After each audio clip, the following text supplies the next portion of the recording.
Halo Wal, apa kabar kalian semua? Pada kesempatan hari yang berbahagia ini, Mimin akan mencoba menghibur kalian dengan sebuah alur cerita film yang berjudul Agent DS, rilis pada Maret 2022. Film yang bergenre survival ini diangkat dari kisah nyata yang diambil dari buku autobiografi yang ditulis oleh Ejnar Michelson pada tahun 1957 yang berjudul To Again DS. Film garapan sutradara Peter Plan ini mengisahkan dua orang penjelajah Denmark yang harus bertahan hidup di tengah salju yang super ekstrim di wilayah Arktik Kutub Utara selama 2 tahun setengah. Apakah yang menyebabkan mereka bisa berada di sana selama itu? Yuk, tanpa banyak spoiler di awal, langsung saja seruput kopinya dan nyalakan rokoknya. Ini dia cerita film Agent DS.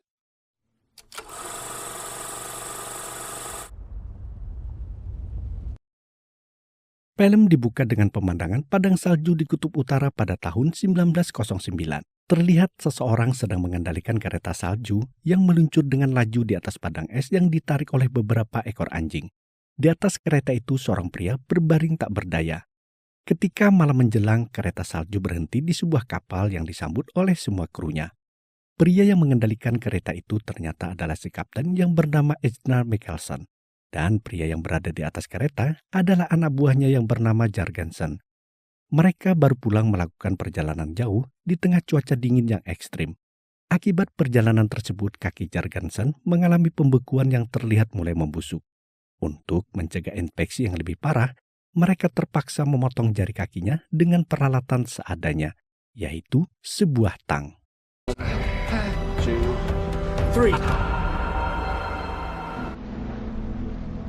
Lalu film pun dimulai di perayaan malam Natal yang dilakukan oleh para kru kapal. Mereka adalah tim ekspedisi dari negara Denmark yang akan melakukan pemetaan dan pencarian jejak penanda para penjelajah terdahulu yang juga berasal dari negara Denmark. Jejak yang hilang itu berada di wilayah Arktik atau Greenland Kutub Utara. Ekspedisi ini dipimpin oleh Kapten Ejnar Michelson yang menaiki kapal dengan nama Alabama. Kejadian di awal film tadi adalah kepulangan si kapten sehabis melakukan penjelajahan pertama mereka yang belum menemukan tanda-tanda ekspedisi terdahulu.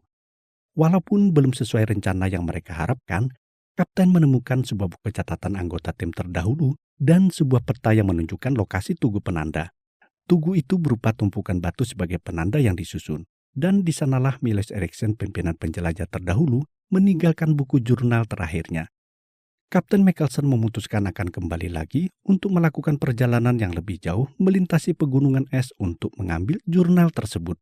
Jurnal itu sangat penting untuk ditemukan agar bisa mematahkan klaim Amerika terhadap wilayah Greenland. Jika mereka gagal menemukannya, maka Denmark akan kehilangan bagian utara Greenland yang akan jatuh ke tangan Amerika Serikat. Dikarenakan Jargensen sudah tidak mungkin lagi bisa menemaninya karena kakinya kini sedang lumpuh, Kapten Michelson meminta kesediaan salah seorang dari mereka untuk menjadi sukarelawan yang akan pergi bersamanya. Namun semua orang yang ada di ruangan itu hanya terdiam mendengarnya. Jorgensen is incapacitated, which provides one of you lucky boys with a one.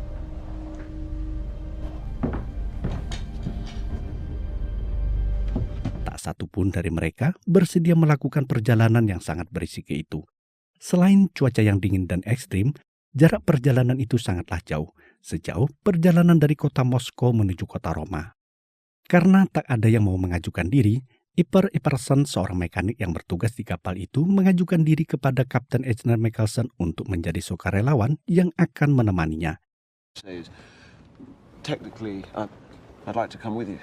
Iper Iperson meyakinkan kesungguhannya kepada kapten dengan mengatakan kalau ia memiliki keahlian menembak dan ia pernah belajar mengendarai kereta yang ditarik oleh anjing. Kapten Michelson kemudian mempertimbangkannya. Di tengah persiapan ekspedisi selanjutnya, terlihat Iperson sedang kerepotan menangani anjing penarik kereta karena ia belum berpengalaman. Kapten Michelson kemudian menyuruh Jargensen untuk membantunya.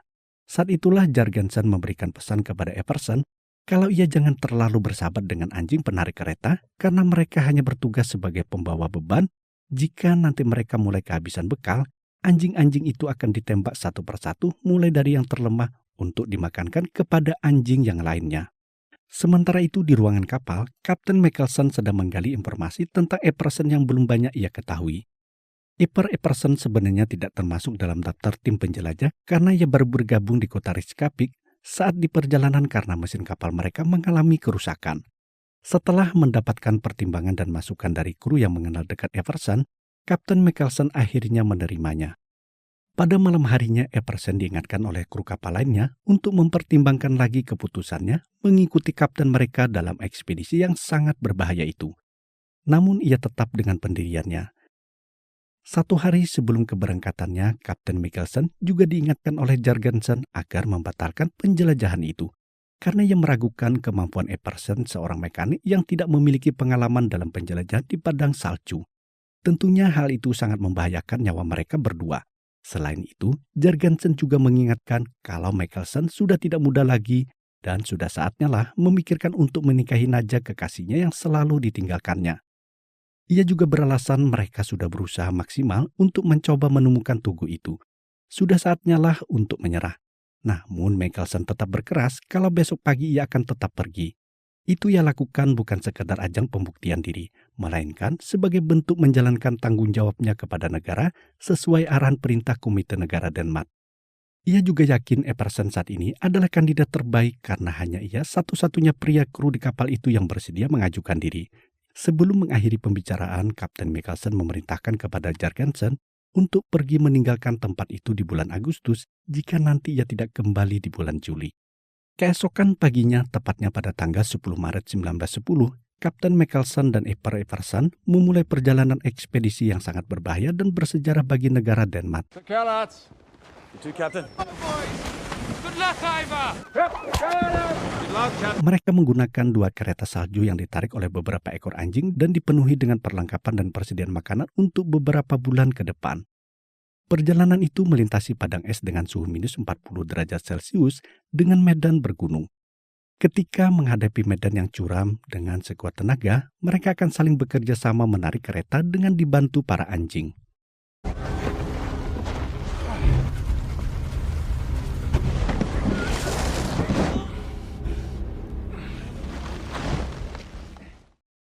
Suatu malam saat mereka beristirahat di dalam tenda, Epperson mentertawakan bagaimana tim ekspedisi terdahulu sangat dimanjakan oleh pemerintah.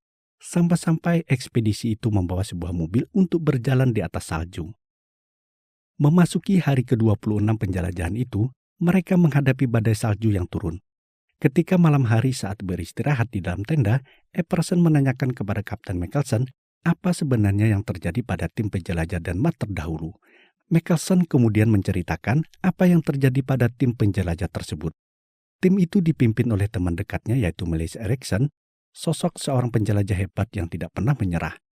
Pada penjelajahan yang dilakukan Mikkelsen sebelumnya, suatu hari ia hanya menemukan jasad seorang anggota penjelajah yang bernama Brondon yang berasal dari wilayah Greenland. Sedangkan jasad penjelajah lainnya ia tidak berhasil menemukannya. Brondon mati dalam kondisi membeku karena kondisi suhu dingin di sana yang sangat ekstrim. Beruntung kata-kata buku harian catatan halaman terakhir bersama petanya berhasil diselamatkan. Karena itulah Kapten Mikkelsen berpesan kepada Epperson agar tidak berpikir gagal dan percaya di setiap kesulitan pasti akan ada jalan. Keesokan paginya Kapten Mikkelsen menunjukkan cara agar kereta mereka bisa meluncur lebih laju lagi saat berjalan di atas es. Ia menyiramkan air yang sudah dipanaskan pada papan seluncur agar terbentuk lapisan es yang tipis. Benar saja ketika mereka menaikinya, kereta itu pun meluncur lebih cepat dari biasanya.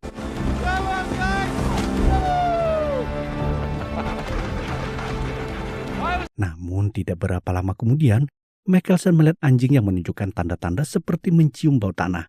Ia menyuruh Epperson untuk mengurangi kecepatan. Namun sayang, semuanya terlambat.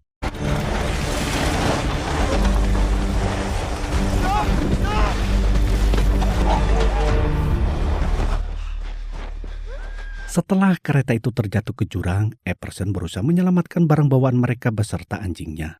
Namun seekor anjing pemimpin penarik kereta Epperson tidak bisa diselamatkan karena terjatuh ke dalam jurang saat Epperson mencoba menarik talinya yang menggantung anjing tersebut.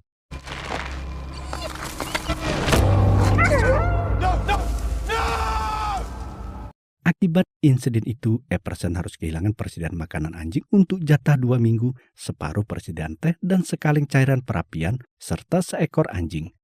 Epperson meminta maaf kepada kaptennya atas kelalaian yang telah dilakukannya.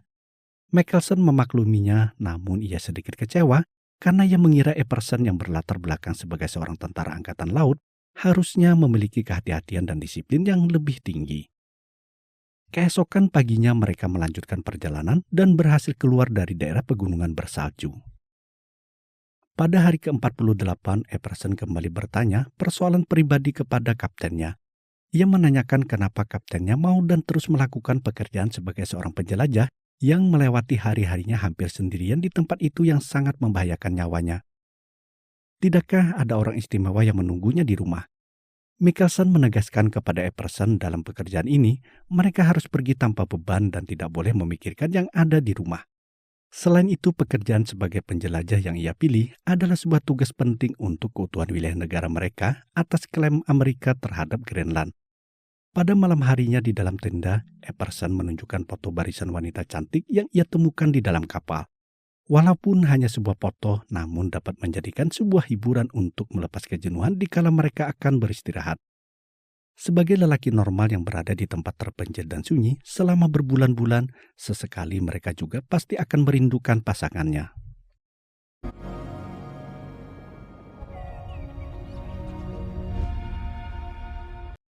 Ketika mereka melanjutkan perjalanan, beberapa kali mereka harus merubah rute karena melalui rute yang salah. Sedangkan perbekalan dan makanan anjing mereka kini sudah mulai habis. Epperson setiap hari mencoba berburu binatang yang ada di daerah sana. Namun jangankan bertemu hewan buruannya, seekor burung pun tidak ia jumpai terbang di daerah sana. Hari itu ia terpaksa menembak seekor anjing untuk dimakankan kepada anjing lainnya. Untuk menghemat cadangan makanan mulai hari itu, mereka berdua hanya memakan setengah ransu makanan yang biasa mereka makan. Perjalanan mereka juga semakin lambat dan melelahkan karena kurangnya anjing yang menarik kereta.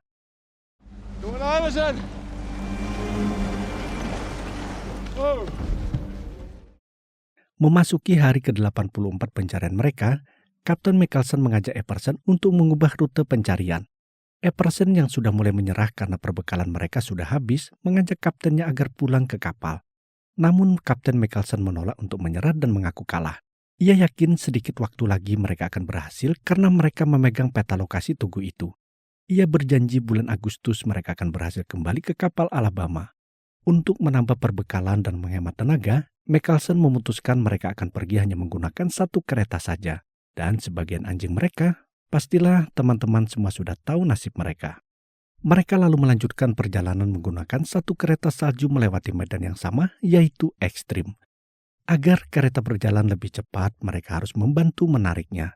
Setelah melakukan perjalanan yang melelahkan melalui medan dan suhu dingin yang ekstrim, selama waktu 3 bulan, mereka akhirnya menemukan tugu bersejarah yang akan dikenang oleh semua penduduk Denmark. Iverson. That's a cat. I think you're right. They were here, Captain. Dalam batu tugu itu mereka menemukan satu makanan kaleng, sebungkus sop buntut, dan sebuah jurnal yang ditinggalkan oleh tim ekspedisi terdahulu. Dalam jurnal itu ditulis pada tanggal 8 Agustus 1907, dengan habisnya makanan untuk mereka dan anjing, para tim ekspedisi itu harus meninggalkan tempat itu menuju pesisir yang berjarak 933 km menuju kapal mereka dengan perbekalan daging buruan. Untuk menjaga hasil temuan tim ekspedisi, mereka meninggalkan catatan itu di sana sebagai bukti bahwa kanal feri yang diklaim oleh Amerika tidak ada, di mana sebelumnya Amerika Serikat telah mengklaim bahwa Greenland terbagi menjadi 2 bagian yang dipisahkan oleh sebuah kanal. Dengan temuan itu, klaim Amerika itu terbantahkan dan tidak berhak atas tanah Greenland. Keberhasilan itu membuat Kapten Michelson tersenyum bahagia. Senyuman pertama kali si kapten yang dilihat oleh Epperson semenjak mereka memulai penjelajahan itu selama berbulan-bulan.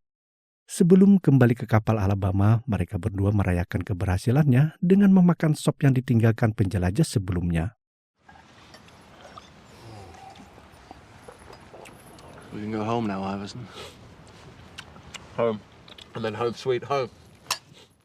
Memasuki hari ke-132, mereka sedang dalam perjalanan menuju pulang. Seekor anjing mereka terjatuh lemah karena kelelahan. Epperson kemudian memotong anjing itu untuk dimakankan pada anjing lainnya. Ia menyisakan hati anjing itu untuk mereka makan. Hati itu terlihat sangat kecil karena kelelahan dan kurang makan.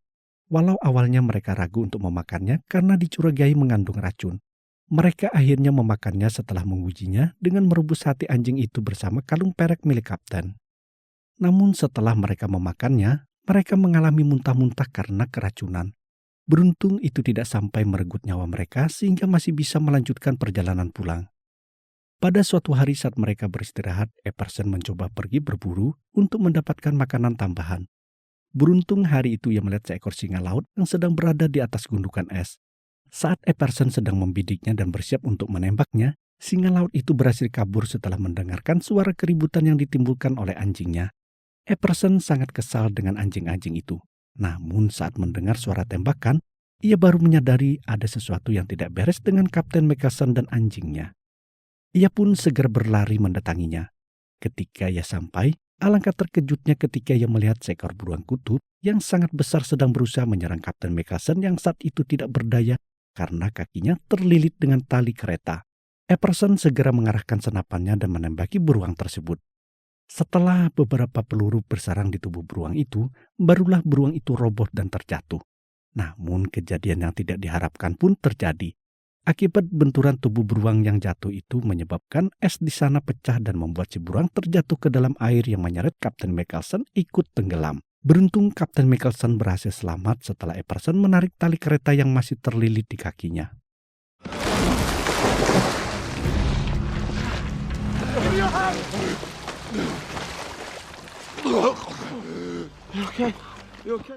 Keberuntungan itu juga masih berpihak pada Kapten Mikkelsen. Akibat serangan itu hanya menyebabkan robekan pada bajunya dan tidak menimbulkan luka sedikit pun pada tubuhnya. Pada keesokan paginya, saat Epperson baru bangun, ia terkejut ketika melihat Kapten Mikkelsen membakar kereta mereka satu-satunya. Kapten Mikkelsen beralasan jika mereka ingin sampai ke kapal yang masih berjarak 320 km itu, mereka harus pergi tanpa beban dan meninggalkan benda-benda yang tidak penting. Memasuki hari ke-164, mereka berdua sampai di tepi sebuah danau yang membeku. Karena sudah tidak cukup waktu untuk memutar, Kapten Mikkelsen memutuskan mereka akan menyeberanginya walau harus menghadapi risiko gagal karena es di danau itu mengalami banyak pecahan. Agar perjuangan mereka tidak sia-sia jika nanti mereka gagal sampai ke kapalnya, mereka menyimpan bukti dan jurnal di sebuah tugu penanda yang mereka buat dari batu bersusun dengan harapan nantinya bisa ditemukan. Seperti yang dialami oleh penjelajah terdahulu Melias Erikson. Dengan saling membantu mereka berdua menyeberangi danau itu dengan hati-hati. Satu kesalahan bisa membuat mereka berakhir di air yang sangat dingin. Mereka akhirnya berhasil menyeberangi danau dengan selamat, lalu melanjutkan perjalanan. Hingga sampai pada suatu hari dari kejauhan, Kapten Mikkelsen melihat tiang kapalnya. Mereka berdua segera berteriak memanggil para kru sambil berlari menuju kapal. Namun saat mereka tiba di tiang kapal itu, betapa kecewanya mereka setelah mendapati kalau para kru telah pergi meninggalkan kapal Alabama yang terlihat rusak parah dan tiangnya kini berada di daratan. They built a hut with pub. They left us. They left us. They left us!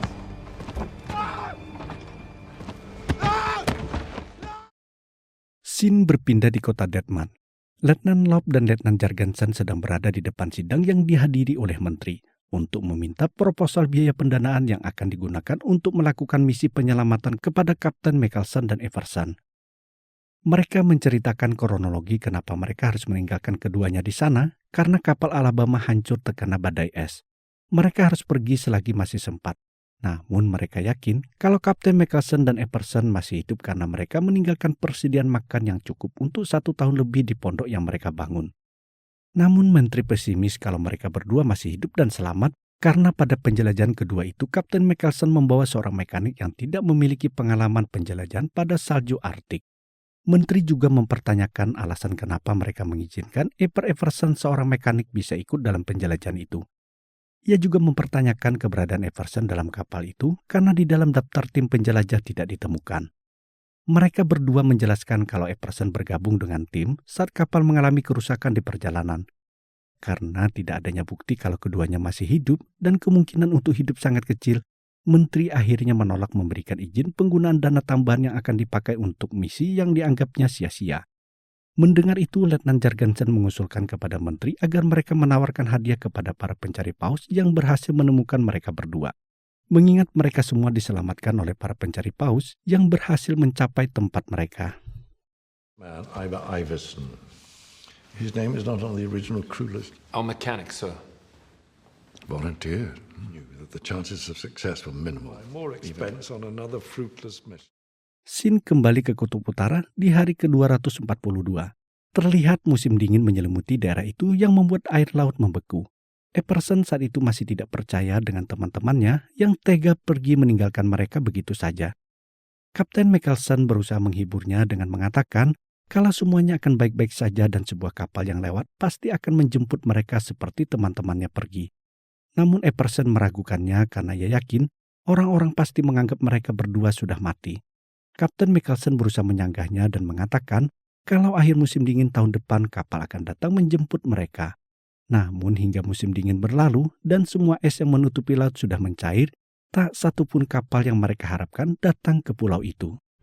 They think we're dead. Late summer next year.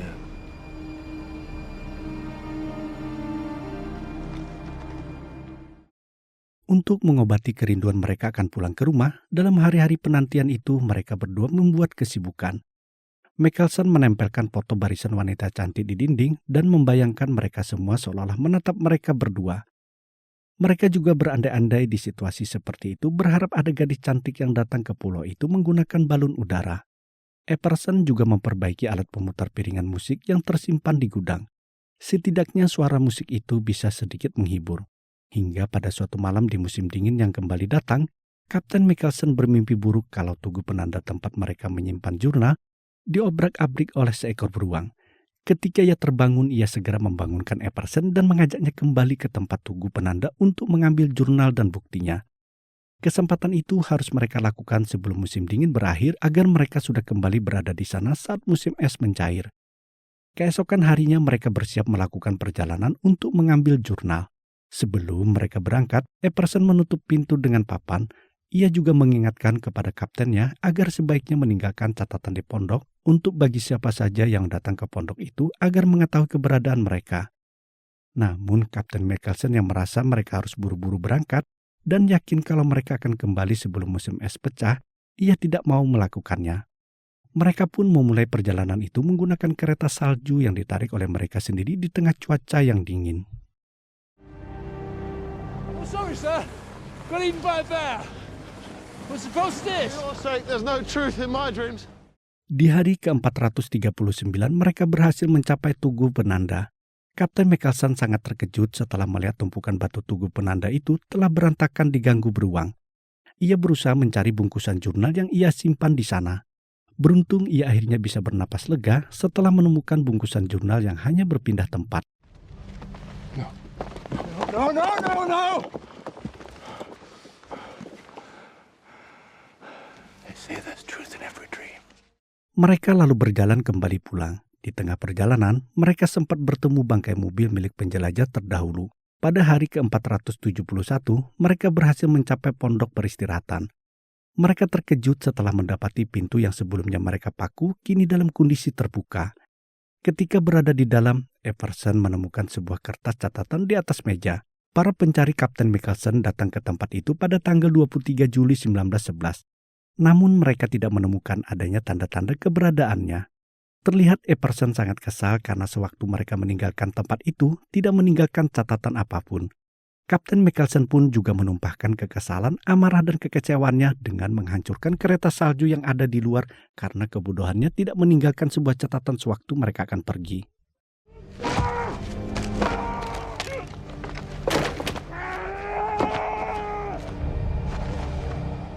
Sin berpindah ke kota Denmark. Letnan Jørgensen saat itu sedang berbicara dengan menteri. Ia menceritakan kalau para pelaut menemukan pondok tempat Kapten Michelson berada dalam kondisi ditutup dengan papan. Itu berarti mereka berdua masih hidup karena sewaktu Jørgensen dan teman-temannya pergi, pintu itu tidak dalam kondisi seperti itu. Jørgensen mendesak menteri agar mendanai misi pencarian mereka. Karena jika musim berlalu dalam 1 tahun ke depan, mereka tidak akan mungkin bisa selamat. Namun dikarenakan kondisi keuangan negara sedang dalam kondisi kurang baik, menteri hanya bisa menawarkan hadiah yang besar bagi para pelaut yang berhasil menemukan mereka. Selain itu, alasan lainnya, walaupun urusan gerandan itu sangat penting bagi negara, Tapi ia tidak yakin kalau Kapten Mikkelsen bisa berhasil menemukan jurnal yang menjadi bukti atas Greenland. Scene berpindah ke Greenland Kutub Utara. Kapten Mikkelsen dan Epperson sedang merayakan malam Natal mereka yang ketiga di Greenland. Kondisi aura Kapten Mikkelsen kini tidak seperti dulu lagi. Ia sepertinya sudah mulai kurang bersemangat. Ia selalu merindukan kekasihnya yang sangat ia cintai. Hingga pada suatu hari saat Kapten Mikkelsen sedang memanjat tiang kapalnya untuk melihat kedatangan kapal lain, ia mulai berhalusinasi kalau Naja kekasihnya datang ke pulau itu menggunakan balon udara.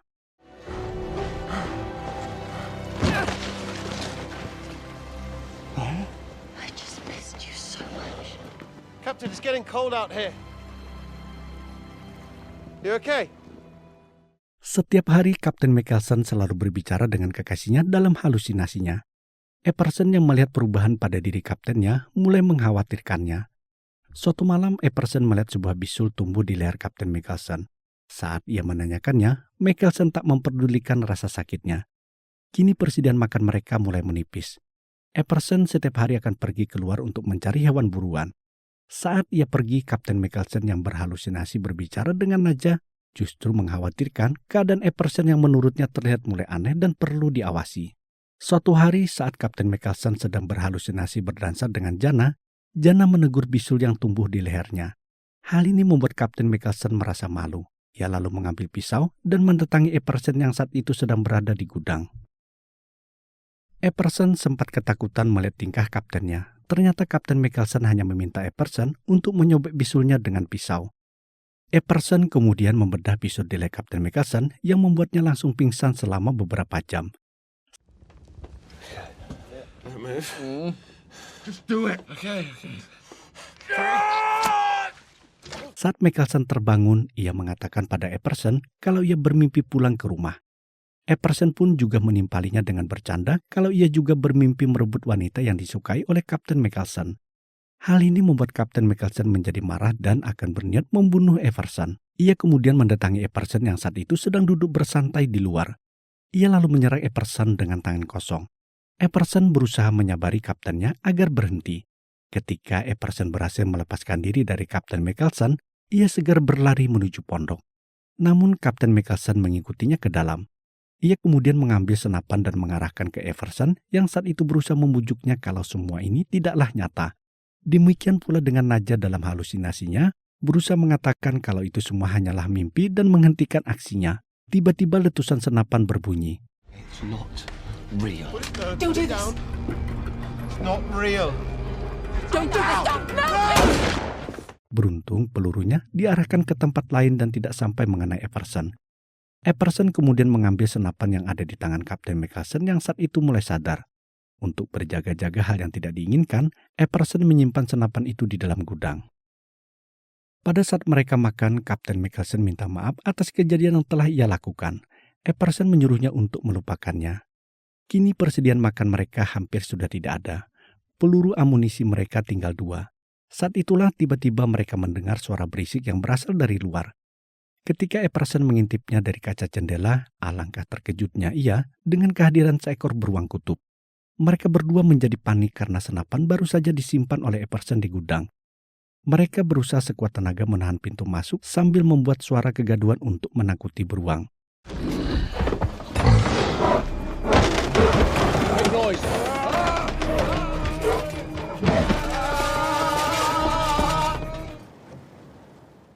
Beruntung beruang itu akhirnya pergi setelah mendengar suara kegaduhan yang mereka buat.